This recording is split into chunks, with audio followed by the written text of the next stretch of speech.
So here's the main thing. All of you have been here. You've helped us on a really good night. Right now, Miss Evans will give her closing statement, then Miss Hopkins, and you can all talk with them elsewhere, right out here, if you'd like afterwards. The drums will be on this side. You can be out there. Well, I want to thank Dwayne and Vesta for organizing this forum. It's not often that we get to come together and talk about issues relating to Roseland and to Moreland. And this is something I have been working on for 21 years of my life, is trying to advocate for folks who live here, trying to make sure that we create a community that is safe and that is a healthy environment to raise a family and to run a business. For many, many years, I have worked on issues related to Roseland. As I mentioned, I have worked with all of the principals in the schools to make sure that we have safe routes for children to go to school. I have worked on developing the parks. I've even worked on developing scenic roads in Roseland to make sure that we keep our scenic beauty here.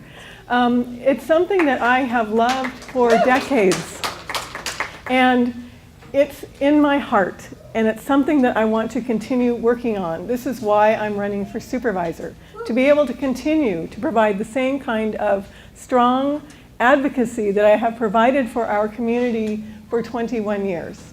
And now, having served you on the City Council, having served you in the State Assembly, having served you in the State Senate, I'm asking you to do me the honor and give me the privilege to continue working on your behalf, to continue working for advocating for our children, for our seniors, for our disabled, for our communities, for our small businesses, for our domestic workers, our farm workers, our immigrants, all of the folks who can't afford to buy themselves a seat at the table of power. This is what I have always done my entire life.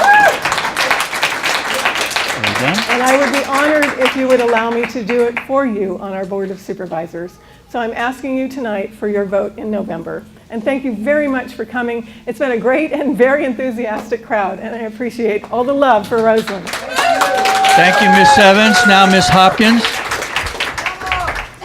Thank you, Vesta, and thank you, Dwayne, and thank you, Oscar, for sitting here and offering and being present for translation services. And thank you all for coming. It was fantastic questions. I wish we had about 3 hours more to cover all of the topics that I'm sure that we weren't able to cover. I feel that Sonoma County is currently in a state of crisis.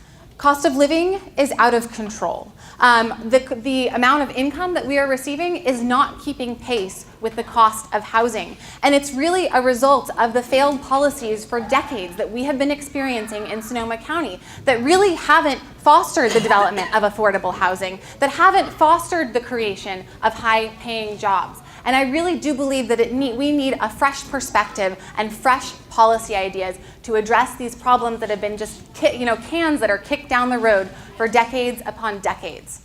I want to bring new policy ideas. I have literally combed the country to find ideas to address affordable housing crises. And there are some really innovative solutions. Portland is utilizing tiny houses. Santa Cruz has a streamlined pre-approved granny unit process where you can actually allow our homeowners to create a granny unit for less cost. They go into the county and they're pre-approved designs, so you can actually pick version A, B, or C. And it's even more affordable because you don't actually have to hire an architect. These are the kinds of things that it will take to address our affordable housing crisis, outside of the box solutions. Looking at things like tiny houses, like traditional grand units, and like junior second units. We actually have about 30,000 underutilized bedrooms in the 5th district. That means we have a single person or say a couple living in a 3 or 4 bedroom house. Some of those are actually in Roseland. A junior second unit would allow us to essentially subdivide an existing single family home.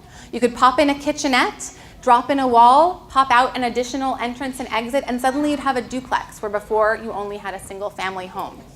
This is what it's going to take to address our affordable housing crisis in Sonoma County. Business as usual policy is not working.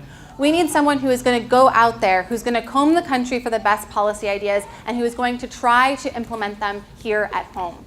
I also feel that it's time for truly grassroots and ground-up, bottom-up government. We need someone who is going to go out and actively engage with the community. I held 6 town halls all throughout the 5th District because I don't want to lead as just a single person. I want to lead as a community and work with you to actually engage the public. You guys out here, you might have the next best idea for how to solve our affordable housing crisis, for where we really need to put in a crosswalk to prevent further tragedies, when it comes to our roads. I think that we need to have someone who listens and who works with the community and brings that perspective to the Board of Supervisors. And I ask for your vote on November 8th.